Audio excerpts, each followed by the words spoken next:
look about the planet Jupiter. So as I said in the previous video about the Sun, Jupiter is 10 times smaller than the Sun itself, but it is still the biggest planet. Jupiter has thin rings. They're pretty awesome though. Now, the rings of Jupiter were discovered, of course, after Saturn's. Saturn's rings have been known since Galileo Galilei, and Galileo Galilei thought of Saturn's rings as ears. But Jupiter actually had its 4 Galilean moons, Io, Europa, Ganymede, and Callisto, which Galileo Galilei discovered them in 1610, proving that Nicholas Copernicus was right about the heliocentric model of the solar system that said that the planets revolved around the Sun instead of everything revolving around Earth, proving ancient scientists like Eratosthenes, proving them wrong and Copernicus right. Other than Jupiter's thin rings, Jupiter also has extreme weather. In fact, on Jupiter and Saturn, there could be it could rain diamonds on the gas giants, unlike Jupiter and Saturn. Now, Jupiter is also the biggest planet, at 10 times the size of Earth. It has a great red spot about 3 times the size of Earth. And the great red spot is shrinking. It's not getting bigger, it's shrinking, getting smaller and smaller.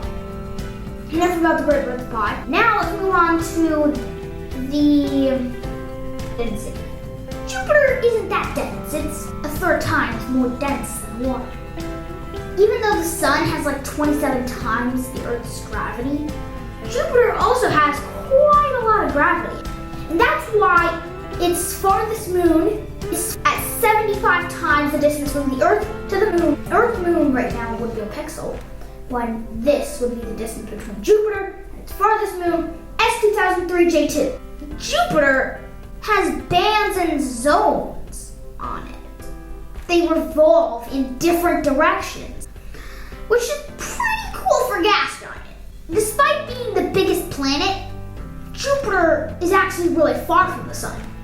It's about 5 AU from the Sun, or pretty much 778 million kilometers from the Sun is the distance of Jupiter, almost 5 times as far as Earth. Also, despite being far, it's not the farthest planet. That would be given to Neptune.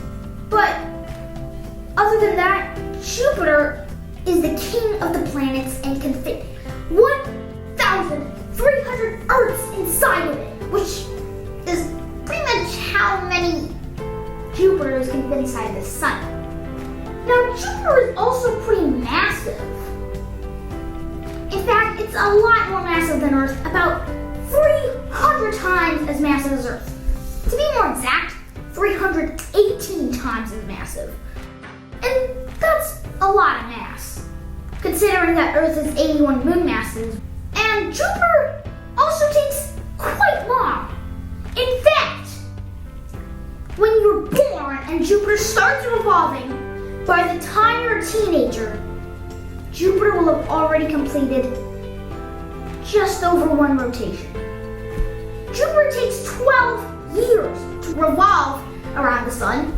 It rotates around its axis in 10 hours, which is just under half a day. 2 hours away from half a day. So imagine you were waiting from noon, you were waiting until midnight. You would be waiting more than 1 Jupiter revolution on its axis, making it the quickest planet to rotate around its axis. Now, Jupiter actually holds the record for the amount of moons too. In the past, it had like 67 moons. But as of right now, we discovered 12 more, including a new Volitudo, which is pretty different from all the other retrograde. So you take us up to 79 moons, the most moons ever documented in the solar system. Well, that's it for Making Math Easy, and a reminder to stay curious in math and science.